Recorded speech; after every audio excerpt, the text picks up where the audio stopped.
ಸಿದ್ದರಾಮಯ್ಯ ಸರ್ಕಾರಕ್ಕೆ ಅತಿ ದೊಡ್ಡ ಆತಂಕವಾಗಿ ಕಾಡ್ತಾ ಇರುವಂಥದ್ದು ಏನು ಅಂತ ಹೇಳಿದ್ರೆ ಜಾತಿ ಗಣತಿ ವರದಿ ಜಾರಿ ಆಗಬೇಕಾ ಅಥವಾ ಬೇಡವಾ ಎನ್ನುವಂಥದ್ದು. ಮೇ 2ನೇ ತಾರೀಕು ಮುಖ್ಯಮಂತ್ರಿಗಳೇ ಅಧಿಕೃತವಾಗಿ ಕೊಟ್ಟಿರುವಂತಹ ಮಾಹಿತಿಯ ಪ್ರಕಾರ ಮೇ 2ನೇ ತಾರೀಕು ಮತ್ತೊಂದು ಸುತ್ತಿನ ಸಂಪುಟ ಸಭೆ ಆಗುತ್ತೆ. ಆ ಮತ್ತೊಂದು ಸುತ್ತಿನ ಸಂಪುಟ ಸಭೆಯಲ್ಲಿ ಜಾತಿ ಗಣತಿಗೆ ಸಂಬಂಧಪಟ್ಟ ಹಾಗೆ ಅಧಿಕೃತ ಅಂತಿಮ ನಿರ್ಧಾರ ತೆಗೆದುಕೊಳ್ತೀವಿ ಎನ್ನುವಂತಹ ಹೇಳಿಕೆಯನ್ನ ಸಂಪುಟ ಸಭೆಯ ಬಳಿಕ ಸಂಸದೀಯ ವ್ಯವಹಾರಗಳ ಸಚಿವ ಎಚ್.ಕೆ. ಪಾಟೀಲ್ ಅವರು ಕೊಟ್ಟಿದ್ದಾರೆ. ಹಾಗಾದ್ರೆ ಒಂದು ವೇಳೆ ಜಾತಿ ಗಣತಿ ವರದಿ ಜಾರಿ ಆದರೆ ಚುನಾವಣಾ ಫಲಿತಾಂಶದ ಮೇಲೆ ಏನು ಪರಿಣಾಮವನ್ನು ಬೀರಬಹುದು? ಈ ಜಾತಿ ಗಣತಿ ವರದಿ 2028ರ ವಿಧಾನಸಭಾ ಚುನಾವಣೆಯ ಸಂದರ್ಭದಲ್ಲಿ ಅಹಿಂದ ವರ್ಸಸ್ ಮತ್ತು ಎರಡು ಪ್ರಬಲ ಸಮುದಾಯಗಳ ಚುನಾವಣೆಯಾಗಿ ಏರ್ಪಟ್ಟರೆ ಕಾಂಗ್ರೆಸ್ನಲ್ಲಿ ಇರ್ತಕ್ಕಂತಹ ಯಾವೆಲ್ಲ ಶಾಸಕರಿಗೆ, ಕಾಂಗ್ರೆಸ್ನಲ್ಲಿ ಯಾರೆಲ್ಲ ಜಾತಿ ಗಣತಿಯ ವಿರೋಧವಾಗಿದ್ದಾರೆ ಆ ಶಾಸಕರಿಗೆ ಯಾವ ಆಘಾತಗಳಾಗಬಹುದು, ಆ ಆಘಾತಗಳನ್ನು ತಿನ್ನಬಹುದಾದಂತಹ, ಆ ಆಘಾತಗಳನ್ನು ಅನುಭವಿಸಬಹುದಾದಂತಹ ಶಾಸಕರ ಕ್ಷೇತ್ರಗಳು ಯಾವುದು, ಆ ಕ್ಷೇತ್ರಗಳಲ್ಲಿ ಯಾವ ಸಮುದಾಯದ ಮತ ಪ್ರಮಾಣ ಜಾಸ್ತಿ ಇದೆ, ಇದ್ರ ಬಗ್ಗೆ ನಾವು ಇವತ್ತು ಅನಾಲಿಸಿಸ್ ಮಾಡ್ತಾ ಇದ್ದೀವಿ. ಅಹಿಂದ ವರ್ಸಸ್ ಒಕ್ಕಲಿಗ. ಸೊ ಜಾತಿ ಗಣತಿ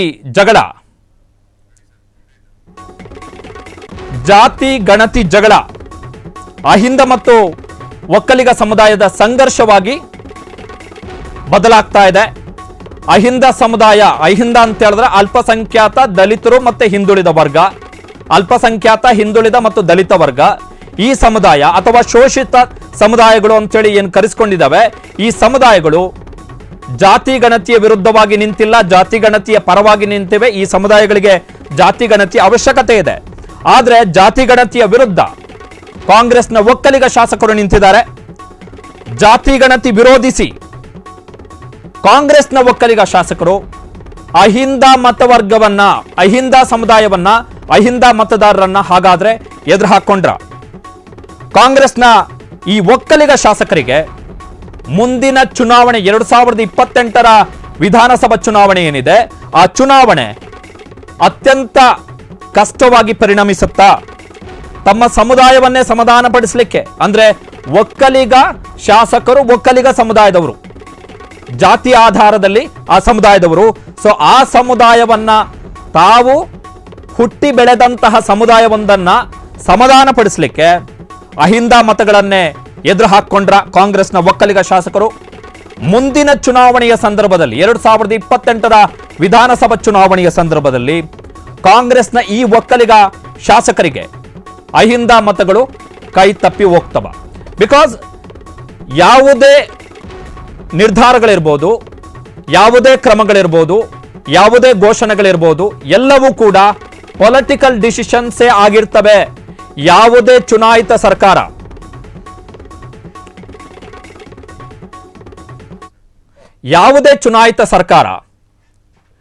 ಅದು ಕಾಂಗ್ರೆಸ್ ಆಗಿರ್ಬೋದು, JDS ಆಗಿರ್ಬೋದು ಅಥವಾ ಬಿಜೆಪಿ ಆಗಿರ್ಬೋದು, ಯಾವುದೇ ಚುನಾಯಿತ ಸರ್ಕಾರ ತನ್ನ ನಿರ್ಧಾರಗಳನ್ನ ರಾಜಕೀಯ ಲಾಭಕ್ಕೋಸ್ಕರನೇ ತೆಗೆದುಕೊಳ್ಳುವಂಥದ್ದು. ಈಗ ಬಿಜೆಪಿ ಅವರು ಜನಾಕ್ರೋಶ ಯಾತ್ರೆಯನ್ನ ಮಾಡ್ತಾ ಇದ್ದಾರೆ.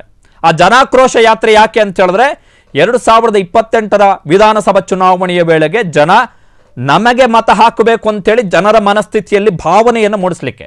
ಸೊ ಜಾತಿ ಗಣತಿ ಕೂಡ ಇಟ್ಸ್ ಅ ಪೊಲಿಟಿಕಲ್ ಡಿಸಿಷನ್, ರಾಜಕೀಯ ನಿರ್ಧಾರ, ಪೊಲಿಟಿಕಲ್ ಎಕ್ಸಿಕ್ಯೂಟಿವ್, ರಾಜಕೀಯ ಕಾರ್ಯಾಂಗ ತನ್ನ ರಾಜಕೀಯ ಲಾಭಕ್ಕೋಸ್ಕರ ತೆಗೆದುಕೊಳ್ತಾ ಇರುವಂತಹ ನಿರ್ಧಾರ. ಈ ಜಾತಿ ಗಣತಿ ಜಾರಿ ಆದರೆ ಒಂದಿಷ್ಟು ಸಮುದಾಯಗಳು, ಅಹಿಂದ ಸಮುದಾಯಗಳು ನಮ್ಮ ಪರ ನಿಲ್ತವೆ, ಆಗ ಆ ಮತಗಳು ನಮ್ಮ ಪರ ಕ್ರೋಢೀಕರಣಗೊಳ್ತವೆ ಎನ್ನುವಂಥದ್ದು ಈ ನಿರ್ಧಾರದ ಹಿಂದಿರ್ತಕ್ಕಂಥ ಅಂಶಗಳು. ಸೊ ಜಾತಿ ಗಣತಿ ಹೆಸರಲ್ಲಿ ಇದು ರಾಜಕೀಯ ಅಸ್ತ್ರ, ಇದು ಚುನಾವಣೆಗೋಸ್ಕರ ಬಳಸ್ತಾ ಇದ್ದಾರೆ, ಇದು ಚುನಾವಣೆಗೆ ಬಳಕೆ ಆಗಿರುವಂತಹ ಅಸ್ತ್ರ ಅಂತೇಳಿ ಯಾರೇ ಭಾವಿಸಿದ್ರು ಕೂಡ ಅದು ಹೌದು. ಸೊ ಕಾಂಗ್ರೆಸ್ನ ಒಕ್ಕಲಿಗ ಶಾಸಕರ ಕೈ ತಪ್ಪುತ್ತ ಅಹಿಂದ ಮತಗಳು. ಒಟ್ಟು 224 ಶಾಸಕರ ಪೈಕಿ ಒಕ್ಕಲಿಗ ಶಾಸಕರ ಸಂಖ್ಯೆ ಇರುವಂಥದ್ದು ವಿಧಾನಸಭೆಯಲ್ಲಿ 46, ಕಾಂಗ್ರೆಸ್ ಒಕ್ಕಲಿಗ ಶಾಸಕರ ಸಂಖ್ಯೆ 23, ಬಿಜೆಪಿಯಲ್ಲಿರುವಂತಹ ಒಕ್ಕಲಿಗ ಶಾಸಕರ ಸಂಖ್ಯೆ 11, JDS ನಲ್ಲಿರುವಂತಹ ಒಕ್ಕಲಿಗ ಶಾಸಕರ ಸಂಖ್ಯೆ 13. ಉಳಿದಂತೆ ಇಬ್ಬರು ಒಕ್ಕಲಿಗರು ಪಕ್ಷೇತರರಾಗಿ ಆಯ್ಕೆಯಾಗಿದ್ದಾರೆ. ಅಂದ್ರೆ 46 ಮಂದಿ ಒಕ್ಕಲಿಗ ಶಾಸಕರು ವಿಧಾನಸಭೆಯನ್ನ ಪ್ರವೇಶಿಸಿದ್ದಾರೆ. ಕಾಂಗ್ರೆಸ್ನಲ್ಲಿ ಅತ್ಯಧಿಕ ಒಕ್ಕಲಿಗ ಶಾಸಕರು ಇರುವಂಥದ್ದು 23 ಮಂದಿ. 2023ರಲ್ಲಿ ವಿಧಾನಸಭಾ ಚುನಾವಣಾ ಫಲಿತಾಂಶ ಬಂದ ಬಳಿಕ ಹಳೆ ಮೈಸೂರು ಭಾಗದಲ್ಲಿ ಕಾಂಗ್ರೆಸ್ ಗೆದ್ದ ರೀತಿ ಜೆಡಿಎಸ್ನ ಪ್ರಬಲ ಕ್ಯಾಂಪೇನ್, ಕುಮಾರಸ್ವಾಮಿ ಅವರು ದೊಡ್ಡ ಮಟ್ಟದ ಕ್ಯಾಂಪೇನ್ ಮಾಡಿದ್ರು. ಪಂಚರತ್ನ ಯಾತ್ರೆ, ಜಲಾಧಾರೆ, ದೊಡ್ಡ ಕ್ಯಾಂಪೇನ್ ಅನ್ನ ಮಾಡಿದ್ರು. ಆದರೂ ಕೂಡ ಹಳೆ ಮೈಸೂರು ಭಾಗದಲ್ಲಿ ಒಕ್ಕಲಿಗ ಪ್ರಾಬಲ್ಯ ಕ್ಷೇತ್ರಗಳಲ್ಲಿ ಕಾಂಗ್ರೆಸ್ ಮೇಲುಗೈಯನ್ನು ಸಾಧಿಸಿತು. ಒಕ್ಕಲಿಗ ಪ್ರಾಬಲ್ಯ ಮತಕ್ಷೇತ್ರಗಳಲ್ಲಿ ಕಾಂಗ್ರೆಸ್ ಮೇಲುಗೈಯನ್ನು ಸಾಧಿಸಿತು. ಸೊ ದೊಡ್ಡ ಬೂಸ್ಟ್ ಕಾಂಗ್ರೆಸ್ಗೆ. ಈ ದೊಡ್ಡ ಸಾಧನೆ ಏನಿದೆ, 23 ಒಕ್ಕಲಿಗ ಶಾಸಕರು ಗೆದ್ದಂತಹ ಕ್ರೆಡಿಟ್ ಅನ್ನ ಉಪಮುಖ್ಯಮಂತ್ರಿ ಡಿ.ಕೆ. ಶಿವಕುಮಾರ್, ಕೆಪಿಸಿಸಿ ಅಧ್ಯಕ್ಷರು, ಮುಖ್ಯಮಂತ್ರಿ ಆಗಬೇಕು ಅಂತೇಳಿ ಇದ್ದಂಥವರು, ಅವರಿಗೆ ಕೊಡಲಾಯಿತು. ಡಿ.ಕೆ. ಶಿವಕುಮಾರ್ ಅವರ ಕಾರಣದಿಂದ ಹಳೆ ಮೈಸೂರು ಭಾಗದಲ್ಲಿ ಒಕ್ಕಲಿಗ ಶಾಸಕರು ಅತ್ಯಧಿಕ ಪ್ರಮಾಣದಲ್ಲಿ ಗೆದ್ದಿದ್ದಾರೆ. ಸೊ ಕಾಂಗ್ರೆಸ್ ಹಳೆ ಮೈಸೂರು ಭಾಗದಲ್ಲಿ ಇಷ್ಟು ಸಾಧನೆಯನ್ನು ಮಾಡಲಿಕ್ಕೆ ಡಿ.ಕೆ. ಶಿವಕುಮಾರ್ ಅವರು ಸಿಎಂ ಆಗ್ತಾರೆ ಎನ್ನುವಂಥದ್ದು ಕಾರಣ ಎನ್ನುವಂತಹ ಅಭಿಪ್ರಾಯವನ್ನ ಕಾಂಗ್ರೆಸ್ನಲ್ಲಿದ್ದಂಥವರು, ಜೊತೆಗೆ ಒಕ್ಕಲಿಗ ಸಮುದಾಯದ ಕೆಲವರು ಅಭಿಪ್ರಾಯ ವ್ಯಕ್ತಪಡಿಸಿದ್ರು. ನಿಮಗೆ ಗೊತ್ತಿರಬಹುದು, ಕಳೆದ ವರ್ಷ ಒಕ್ಕಲಿಗ ಸಮುದಾಯದ ಕಾರ್ಯಕ್ರಮದ ವೇದಿಕೆಯಲ್ಲಿ ಒಕ್ಕಲಿಗ ಸಮುದಾಯದ ಪ್ರಮುಖ ಸ್ವಾಮೀಜಿಯೊಬ್ಬರು ಮುಖ್ಯಮಂತ್ರಿ ಸಿದ್ದರಾಮಯ್ಯನವರಿಗೆ ಹೇಳ್ತಾರೆ, ನೀವು ಡಿ.ಕೆ. ಶಿವಕುಮಾರ್ ಅವರಿಗೆ ಮುಖ್ಯಮಂತ್ರಿ ಸ್ಥಾನವನ್ನು ಬಿಟ್ಕೊಡ್ಬೇಕು, ಅವರು ಕೂಡ ಅರ್ಹರು, ಅವರು ಕೂಡ ರಾಜ್ಯವನ್ನು ಆಳಬೇಕು ಅಂತೇಳಿ.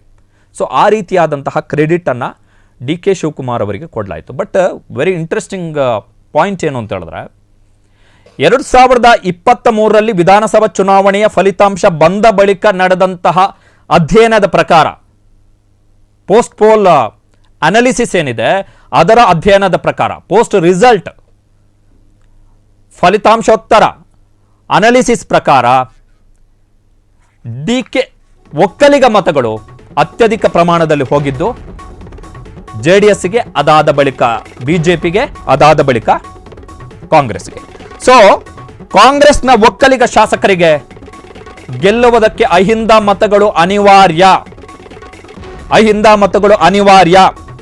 ಅಹಿಂದ ಮತಗಳನ್ನ ಎದುರು ಹಾಕಿಕೊಂಡ್ರೆ ಕಾಂಗ್ರೆಸ್ನ ಒಕ್ಕಲಿಗ ಶಾಸಕರು ಗೆಲ್ಲುವಂಥದ್ದು ಕಷ್ಟ ಇದೆ.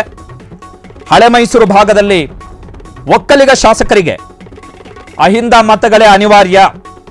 ಅಹಿಂದ ಮತಗಳು ದೂರವಾದ್ರೆ ಈ ಒಕ್ಕಲಿಗ ಶಾಸಕರು ಯಾರು ಡಿ.ಕೆ. ಶಿವಕುಮಾರ್ ಅವರ ನೇತೃತ್ವದಲ್ಲಿ ಮೊನ್ನೆ ಜಾತಿ ಗಣತಿಯ ವಿರುದ್ಧವಾಗಿ ಸಭೆಯನ್ನ ನಡೆಸಿದ್ದಾರೆ, ಆ ಒಕ್ಕಲಿಗ ಶಾಸಕರು ಭವಿಷ್ಯದಲ್ಲಿ ಸೋಲುವಂತ ಆತಂಕ ಕೂಡ ಇದೆ.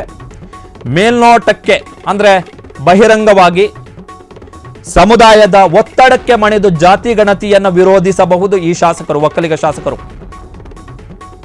ಮಾಧ್ಯಮಗಳ ಮುಂದೆ ಪ್ರತಿಕ್ರಿಯೆಯನ್ನು ಕೊಡುವಂಥದ್ದು, ರಿಯಾಕ್ಷನ್ ಅನ್ನು ಕೊಡುವಂಥದ್ದು ಮೇಲ್ನೋಟಕ್ಕೆ. ಆದರೆ ಜಾತಿ ಗಣತಿಯನ್ನು ವಿರೋಧಿಸಿ ಅಹಿಂದ ಮತಗಳನ್ನು ಎದುರು ಹಾಕಿಕೊಂಡು ಈ ಒಕ್ಕಲಿಗ ಶಾಸಕರು ತಮ್ಮ ಕ್ಷೇತ್ರಗಳಲ್ಲಿ ಗೆಲ್ಲುವುದಕ್ಕೆ ಕಷ್ಟ ಇದೆ. ಬಹಿರಂಗವಾಗಿ ಈಗ ನಾಳೆ ಇನ್ ಕೇಸ್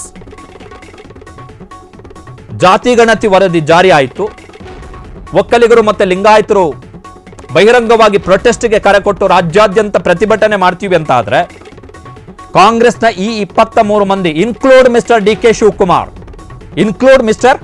ಕೆ ಶಿವಕುಮಾರ್ ಯಾರು ಈ ರಾಜ್ಯದ ಮುಖ್ಯಮಂತ್ರಿ ಆಗಬೇಕು ಅಂತೇಳಿ ಬಯಸ್ತಾ ಇದ್ದಾರೋ ಆ ಡಿ ಕೆ ಶಿವಕುಮಾರ್ ಆ ಪ್ರತಿಭಟನೆಯಲ್ಲಿ ಭಾಗವಹಿಸ್ತಾರಾ, ಹೋಗ್ತಾರಾ? ನಾನು ಇದ್ದೀನಿ ನಿಮ್ಮ ಜೊತೆಗೆ, ನಾನು ಸರ್ಕಾರದಲ್ಲಿ ಇದ್ರೂ ಕೂಡ ಜಾತಿ ಗಣತಿಗೆ ನನ್ನ ವಿರೋಧ ಇದೆ, ನಾನು ನಿಮ್ಮ ಹೋರಾಟದಲ್ಲಿ ಭಾಗಿಯಾಗ್ತೀನಿ ಅಂತೇಳಿ ಡಿ ಕೆ ಶಿವಕುಮಾರ್ ಪ್ರತಿಭಟನೆಯಲ್ಲಿ ಭಾಗಿಯಾಗಲಿಕ್ಕೆ ಸಾಧ್ಯನಾ? ಇದು ಇರುವಂತಹ ಪ್ರಶ್ನೆ. ಸಾಮಾನ್ಯವಾಗಿ ಯಾವುದೇ ಲೋಕಸಭಾ ಕ್ಷೇತ್ರ ಇರಬಹುದು, ಯಾವುದೇ ವಿಧಾನಸಭಾ ಕ್ಷೇತ್ರ ಇರಬಹುದು, ನಂಬರ್ 1 ಸ್ಥಾನದಲ್ಲಿರ್ತಕ್ಕಂತಹ ಜಾತಿ ಯಾವುದು ಮತದಾರರ ಪ್ರಕಾರ ಆ ಕ್ಷೇತ್ರದಲ್ಲಿ ಅದನ್ನ ಆ ಪ್ರಾಬಲ್ಯದ ಮತಕ್ಷೇತ್ರ ಅಂತೇಳಿ ಕರೆಯಲಾಗುತ್ತೆ. ಲಿಂಗಾಯತ ಪ್ರಾಬಲ್ಯ ಮತಕ್ಷೇತ್ರ ಒಕ್ಕಲಿಗ ಪ್ರಾಬಲ್ಯ ಮತಕ್ಷೇತ್ರ ಅಥವಾ ಮುಸಲ್ಮಾನ ಪ್ರಾಬಲ್ಯ ಮತಕ್ಷೇತ್ರ, ದಲಿತ ಮತಗಳ ಪ್ರಾಬಲ್ಯ ಇರ್ತಕ್ಕಂತಹ ಮತಕ್ಷೇತ್ರಗಳು ಅಂತ ಕರೆಯಲಾಗುತ್ತೆ. ಆದರೆ ಯಾವುದೇ ಲೋಕಸಭಾ ಚುನಾವಣೆ ಇರಬಹುದು, ಯಾವುದೇ ವಿಧಾನಸಭಾ ಚುನಾವಣೆ ಇರಬಹುದು, ಕೇವಲ ಒಂದು ಸಮುದಾಯದ ಮತಗಳಿಂದ ಗೆಲ್ಲಲಿಕ್ಕೆ ಸಾಧ್ಯ ಇಲ್ಲ, ಗೆಲ್ಲಲಿಕ್ಕೆ ಸಾಧ್ಯನೇ ಇಲ್ಲ. ಒಕ್ಕಲಿಗ ಶಾಸಕರು ಒಕ್ಕಲಿಗ ಪ್ರಾಬಲ್ಯ ಮತಕ್ಷೇತ್ರಗಳಲ್ಲಿ ಕೇವಲ ಒಕ್ಕಲಿಗ ಮತಗಳನ್ನು ನೆಚ್ಚಿಕೊಂಡು ಗೆಲ್ಲಲಿಕ್ಕೆ ಸಾಧ್ಯ ಇಲ್ಲ. ಲಿಂಗಾಯತ ಶಾಸಕರು ಲಿಂಗಾಯತ ಪ್ರಾಬಲ್ಯ ಮತಕ್ಷೇತ್ರಗಳಲ್ಲಿ ಕೇವಲ ಲಿಂಗಾಯತ ಮತಗಳನ್ನು ನಂಬಿಕೊಂಡು ಗೆಲ್ಲಲಿಕ್ಕೆ ಸಾಧ್ಯ ಇಲ್ಲ. ದಲಿತ ಸಮುದಾಯದ ಮೀಸಲಾಗಿರುವಂಥ ಕ್ಷೇತ್ರಗಳಲ್ಲೂ ಕೂಡ ಆ ದಲಿತ ಶಾಸಕರು ಕೂಡ ಕೇವಲ ತಮ್ಮ ಸಮುದಾಯದ ಮತಗಳನ್ನು ನಂಬಿಕೊಂಡು ಗೆಲ್ಲಲಿಕ್ಕೆ ಸಾಧ್ಯ ಇಲ್ಲ. ಜಾತಿ ಸಮೀಕರಣಗಳಾಗಬೇಕು. ಅದರಲ್ಲೂ ಕೂಡ ಬದಲಾದಂತಹ ರಾಜಕೀಯ ಸನ್ನಿವೇಶ 2014ರಲ್ಲಿ ಪ್ರಧಾನಿ ನರೇಂದ್ರ ಮೋದಿ ಅವರ ನೇತೃತ್ವದಲ್ಲಿ ಕೇಂದ್ರದಲ್ಲಿ ಬಿಜೆಪಿ ಪ್ರಚಂಡ ಬಹುಮತದಿಂದ ಅಧಿಕಾರಕ್ಕೆ ಬಂದ ಬಳಿಕ ಮೈಕ್ರೋ ಕ್ಯಾಸ್ಟ್ ಮ್ಯಾನೇಜ್ಮೆಂಟ್ ಆಗ್ತಾ ಇದೆ. ಅಂದರೆ ಅತ್ಯಂತ ಸಣ್ಣ ಜಾತಿಗಳನ್ನು ಕೂಡ ತಮ್ಮ ಪಕ್ಷದ ತೆಕ್ಕೆಯೊಳಗೆ ತಂದು ನೀವು ಇಲ್ಲಿಂದ ಕದಲಬಾರದು. ಈಗ ಫಾರ್ ಎಕ್ಸಾಂಪಲ್ ಒಂದು 2000 ಮತ ಇದೆ ಅಂತ ಹೇಳಿದ್ರೆ ಬಿಜೆಪಿಯವರ ಕ್ಯಾಸ್ಟ್ ಮೈಕ್ರೋ ಮ್ಯಾನೇಜ್ಮೆಂಟ್ ಎಲ್ಲಿವರೆಗಿದೆ ಅಂತ ಹೇಳಿದ್ರೆ ಆ 2000 ಮತಗಳು ಕೂಡ ನಮಗೆ ಬೇಕು, ಆ ಮತಗಳು ಕೈ ತಪ್ಪಿ ಹೋಗಬಾರ್ದು ಅಂತೇಳಿ. ಉದಾಹರಣೆಗೆ ಈಗ ಮುಸಲ್ಮಾನ ವಕ್ಫ್ ತಿದ್ದುಪಡಿ ಕಾಯ್ದೆ ಇರ್ಬೋದು, ಅದರಲ್ಲೂ ಕೂಡ ಅಷ್ಟೇ ಬಿಜೆಪಿ ಮುಸಲ್ಮಾನರಲ್ಲೇ ಒಂದು ಸಮುದಾಯದ ಮತವನ್ನು ಸೆಳೀಲಿಕ್ಕೆ ಬಯಸ್ತಾ ಇದೆ. ಸೊ ಕ್ಯಾಸ್ಟ್ ಮೈಕ್ರೋ ಮ್ಯಾನೇಜ್ಮೆಂಟ್ ಅತ್ಯಂತ ಇಂಪಾರ್ಟೆಂಟ್. ನಾನು ಒಕ್ಕಲಿಗ ಶಾಸಕ ಅಂತಾಗಲಿ ಅಥವಾ ನಾನು ಲಿಂಗಾಯತ ಶಾಸಕ ಅಂತಾಗಲಿ ಹೋಗಿ ಕ್ಷೇತ್ರದಲ್ಲಿ ಶಾಸಕರು ಹೇಳಿಕೆಯನ್ನು ಕೊಟ್ಟರೆ, ನಾನು ಈ ಸಮುದಾಯದಷ್ಟೇ ಪ್ರತಿನಿಧಿ ಅಂತ ಹೇಳಿಕೆಯನ್ನು ಕೊಟ್ಟರೆ ಅಲ್ಲಿಗೆ ಆ ಶಾಸಕನ ರಾಜಕೀಯ ಜೀವನ ಆ ಚುನಾವಣೆಯಲ್ಲಿ ಮುಗೀತು ಅಂತೇಳಿ ನಾವು ಭಾವಿಸ್ಬೋದು. ಸೊ ಕಾಂಗ್ರೆಸ್ನ ಒಕ್ಕಲಿಗ ಶಾಸಕರು ಗೆದ್ದಿರುವಂತಹ ಅಹಿಂದ ಒಕ್ಕಲಿಗ ಕ್ಷೇತ್ರಗಳಲ್ಲಿ ಅಹಿಂದ ಮತಗಳ ತಾಕತ್ತು ಅಷ್ಟರ ಮಟ್ಟಿಗಿದೆ. ಒಂದು ವೇಳೆ ಅಹಿಂದ ಮತಗಳು ದೂರ ಆದರೆ ಕಾಂಗ್ರೆಸ್ನ ಯಾವೆಲ್ಲ ಶಾಸಕರು ಸೋಲಬಹುದು, ಯಾರಿಗೆಲ್ಲ ಸೋಲು ಆಗ್ಬಹುದು? ಬೇಡ. ಜಾತಿ ಗಣತಿಯಲ್ಲಿ ಮುಸಲ್ಮಾನರ ಸಂಖ್ಯೆಯನ್ನು 75 ಲಕ್ಷದಷ್ಟು ತೋರಿಸಲಾಗಿದೆ. ಇದು ಮುಸಲ್ಮಾನರನ್ನು ಓಲೈಸುವಂತಹ ಜಾತಿ ಗಣತಿ ವರದಿ. ಬಿಜೆಪಿಯವರು ಏನು ಆರೋಪಗಳನ್ನು ಮಾಡ್ತಾ ಇದ್ದಾರೆ ಅದಕ್ಕೂ ಕೂಡ ನಮ್ಮ ಸಹಮತ ಇದೆ ಎನ್ನುವಷ್ಟರ ಮಟ್ಟಿಗೆ ಒಂದು ವೇಳೆ ಈ ಕಾಂಗ್ರೆಸ್ನ ಶಾಸಕರು ಒಕ್ಕಲಿಗ ಶಾಸಕರು ಒಂದು ವೇಳೆ ಬಂದ್ರೆ ಯಾವೆಲ್ಲ ಕ್ಷೇತ್ರಗಳಲ್ಲಿ ಯಾವೆಲ್ಲ ಶಾಸಕರಿಗೆ ಸೋಲಿನ ಆತಂಕ ಕಾಡಬಹುದು 2028ರ ಚುನಾವಣೆಗೆ. ಪ್ರತಿ 5 ವರ್ಷಕ್ಕೊಂದ್ಸಲ ಕ್ಷೇತ್ರಗಳಲ್ಲಿ ಪೊಲಿಟಿಕಲ್ ನೆರೇಟಿವ್ ಚೇಂಜ್ ಆಗುತ್ತೆ, ಪೊಲಿಟಿಕಲ್ ಇಂಪ್ಯಾಕ್ಟ್ ಚೇಂಜ್ ಆಗುತ್ತೆ, ಎಲ್ಲವೂ ಬದಲಾಗುತ್ತಾ ಹೋಗುತ್ತೆ. ಈ ಚುನಾವಣೆಯಲ್ಲಿ 50,000ದಿಂದ ಗೆದ್ದೆ ಎನ್ನುವ ಮಾತ್ರಕ್ಕೆ ಮುಂದಿನ ಚುನಾವಣೆಯಲ್ಲಿ ನಾನು 50 ಅಲ್ಲ 60,000 ಮತಗಳಿಂದ ಗೆಲ್ತೀನಿ ಎನ್ನುವಂತಹ ಯಾವ ಧೈರ್ಯವನ್ನು ಯಾವ ಶಾಸಕ ಕೂಡ ಅಥವಾ ಯಾವ ಸಂಸದ ಕೂಡ ಯಾವ ಕ್ಷೇತ್ರಗಳಲ್ಲೂ ಇಟ್ಕೊಳ್ಳಲ್ಲ. ಆ ಧೈರ್ಯದಲ್ಲಿ ಚುನಾವಣೆ ಎದುರಿಸಕ್ಕಾಗಲ್ಲ. ಬಿಕಾಸ್ 25,000 30,000 ಮತಗಳಿಂದ ಚುನಾವಣೆ ಗೆದ್ದಂಥವರು ಮುಂದಿನ ಚುನಾವಣೆಯಲ್ಲಿ ಹೀನಾಯವಾಗಿ ಸೋತಿದ್ದಿದೆ. ಸೊ ಪ್ರತಿ 5 ವರ್ಷಕ್ಕೊಂದ್ಸಲ ಪೊಲಿಟಿಕಲ್ ನೆರೇಟಿವ್ ಚೇಂಜ್ ಆಗ್ತಾ ಇರುತ್ತೆ. ಸೊ 2023ರಿಂದ ಕಾಂಗ್ರೆಸ್ ಈಗ 2 ವರ್ಷ ಅವಧಿಯನ್ನು ಪೂರೈಸ್ತಾ ಇದೆ. ಈಗ ಮುಂದಿನ ತಿಂಗಳು ಮೇ 20ನೇ ತಾರೀಕಿಗೆ ಅಲ್ಲಿಂದ ಮತ್ತೆ 3 ವರ್ಷ ಟೈಮು. ಈ 5 ವರ್ಷದ ಅವಧಿಯಲ್ಲಿ ಕಾಂಗ್ರೆಸ್ ಸರ್ಕಾರ ಮತ್ತು ಕಾಂಗ್ರೆಸ್ ಸರ್ಕಾರದ ಸಚಿವರು ಮತ್ತು ಕಾಂಗ್ರೆಸ್ನಲ್ಲಿ ಗೆದ್ದಿರುವಂತಹ ಶಾಸಕರು ಈ 5 ವರ್ಷದ ಅವಧಿಯಲ್ಲಿ ತಮ್ಮ ವರ್ತನೆ, ತಮ್ಮ ಸಿದ್ಧಾಂತಕ್ಕೆ ಪಕ್ಷದ ಸಿದ್ಧಾಂತಕ್ಕೆ ಸಂಬಂಧಪಟ್ಟ ಹಾಗೆ ಏನೆಲ್ಲ ಪಲ್ಲಟಗಳನ್ನು ಏನೆಲ್ಲ ಬದಲಾವಣೆಯನ್ನು ಮಾಡಿಕೊಂಡು ಹೋಗ್ತಾರೆ ಅದು 2028ರ ಚುನಾವಣೆಯಲ್ಲಿ ನೇರವಾಗಿ ಪರಿಣಾಮವನ್ನು ಬೀರಲಿಕ್ಕೆ ಶುರು ಮಾಡುತ್ತೆ.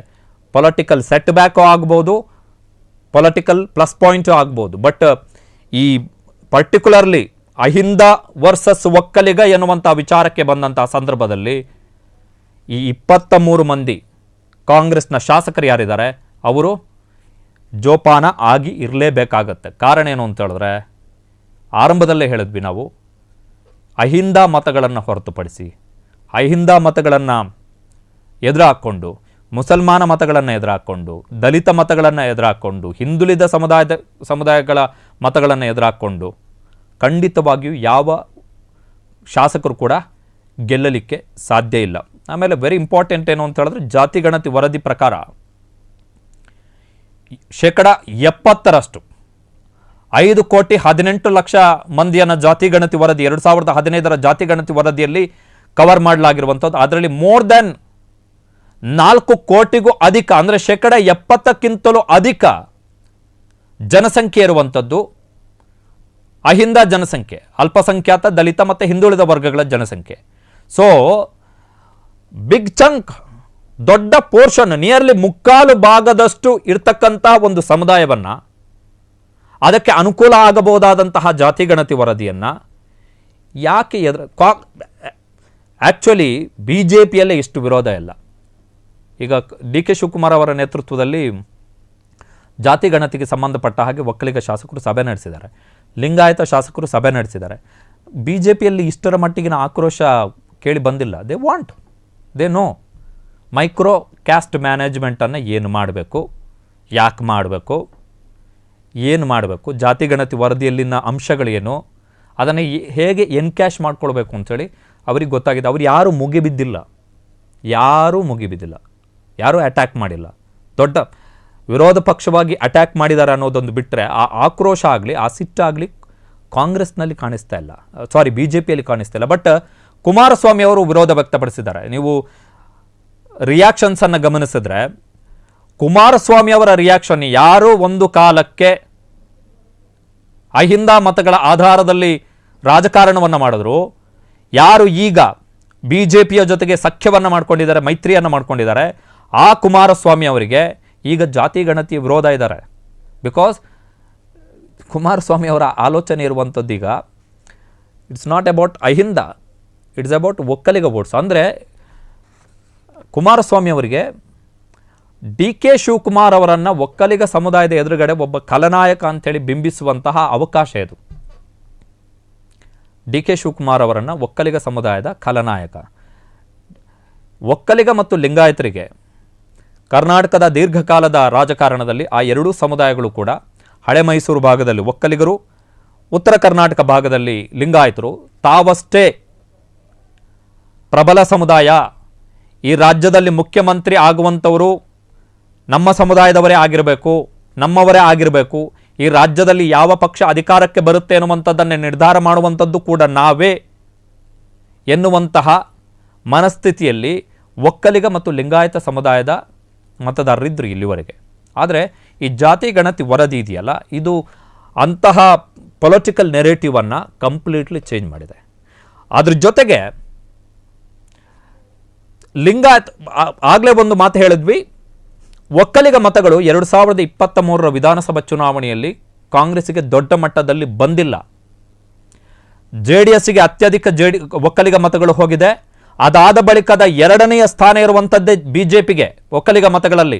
ವಿಶೇಷವಾಗಿ ಹಳೆ ಮೈಸೂರು ಭಾಗದಲ್ಲಿ ಒಕ್ಕಲಿಗ ಮತಗಳನ್ನು ಕಾಂಗ್ರೆಸ್ಗಿಂತ ಬಿಜೆಪಿಯೇ ಹೆಚ್ಚು ಪಡೆದಿರುವಂಥದ್ದು. ಲಿಂಗಾಯತ ಮತಗಳ ವಿಚಾರದಲ್ಲೂ ಕೂಡ ಅಷ್ಟೇ,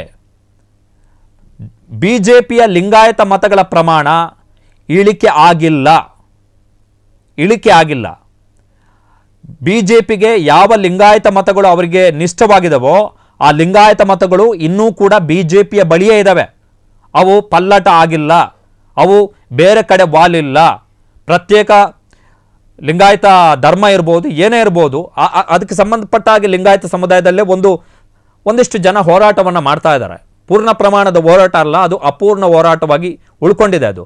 ಆದರೆ ಲಿಂಗಾಯತ ಮತಗಳು ಬಿಜೆಪಿಯಿಂದ ದೂರ ಆಗಿಲ್ಲ, ಲಿಂಗಾಯತ ಮತಗಳು ಬಿಜೆಪಿಯಲ್ಲೇ ಇವೆ. ಹಾಗಾದರೆ ಕಾಂಗ್ರೆಸ್ನ ಬಳಿ ಇರುವಂಥ ಮತಗಳು ಯಾವುದು ಅಂತ ಹೇಳಿದ್ರೆ ಇಟ್ ಇಸ್ ಅಹಿಂದ ಮತಗಳು. ಜಾತಿ ಸಮೀಕರಣದ ಆಧಾರದಲ್ಲಿ 135 ಸೀಟುಗಳನ್ನು ಗೆದ್ದು ಬಂದಿರುವಂತಹ ಕಾಂಗ್ರೆಸ್ಸು ಅರ್ಥ ಮಾಡ್ಕೋಬೇಕಾಗಿರುವಂಥದ್ದು ಇದನ್ನು. ಸೊ ಕಾಂಗ್ರೆಸ್ 224 ಶಾಸಕರ ಪೈಕಿ 23 ಮಂದಿ ಒಕ್ಕಲಿಗ ಶಾಸಕರು ಕಾಂಗ್ರೆಸ್ನಲ್ಲಿ. ಆಮೇಲೆ ಸಂಪುಟದಲ್ಲೂ ಕೂಡ ಅಷ್ಟೇ ಒಕ್ಕಲಿಗರು ಮತ್ತು ಲಿಂಗಾಯತರು ಹೆಚ್ಚಿನ ಸಂಖ್ಯೆಯಲ್ಲಿದ್ದಾರೆ ಸಚಿವರು. ಮುಖ್ಯಮಂತ್ರಿ ಸಿದ್ದರಾಮಯ್ಯನವರ ಕ್ಯಾಬಿನೆಟ್ನಲ್ಲಿ. ಸೆಕೆಂಡ್ ಹೈಯೆಸ್ಟ್ ಪೋಸ್ಟ್ ಮುಖ್ಯಮಂತ್ರಿ ಬಳಿಕ ಉಪಮುಖ್ಯಮಂತ್ರಿ ಹುದ್ದೆ, ಒಂದೇ ಹುದ್ದೆ ಸೃಷ್ಟಿಯಾಗಿರುವಂಥದ್ದು ಡಿ ಕೆ ಶಿವಕುಮಾರ್ ಅವರಿಗೆ ಕೊಡಲಾಗಿದೆ. ಕೆಪಿಸಿಸಿ ಅಧ್ಯಕ್ಷ ಸ್ಥಾನ ಡಿ ಕೆ ಶಿವಕುಮಾರ್ ಅವರಿಗೆ ಕೊಡಲಾಗಿರುವಂಥದ್ದು. ಸೊ ಒಕ್ಕಲಿಗ ಸಮುದಾಯಕ್ಕೆ ಸಿದ್ದರಾಮಯ್ಯನವರ ಸರ್ಕಾರದಲ್ಲಿ ಅಧಿಕಾರ ಹಂಚಿಕೆಯ ವಿಚಾರಕ್ಕೆ ಬಂದಂಥ ಸಂದರ್ಭದಲ್ಲೂ ಕೂಡ ಎಲ್ಲೂ ಕೂಡ ಅನ್ಯಾಯ ಆಗಿಲ್ಲ. ಆದರೆ ಅಹಿಂದ ಮತಗಳು ಒಂದು ವೇಳೆ ಕೈತಪ್ಪಿ ಹೋದರೆ ಯಾವ ಕ್ಷೇತ್ರಗಳಲ್ಲಿ ಯಾವ ಶಾಸಕರಿಗೆ ಎಷ್ಟರ ಮಟ್ಟಿಗೆ ಹೊಡೆತ ಬೀಳ್ಬೋದು ಅದರ ಡೀಟೇಲ್ಸ್ ಕೊಡ್ತೀವಿ.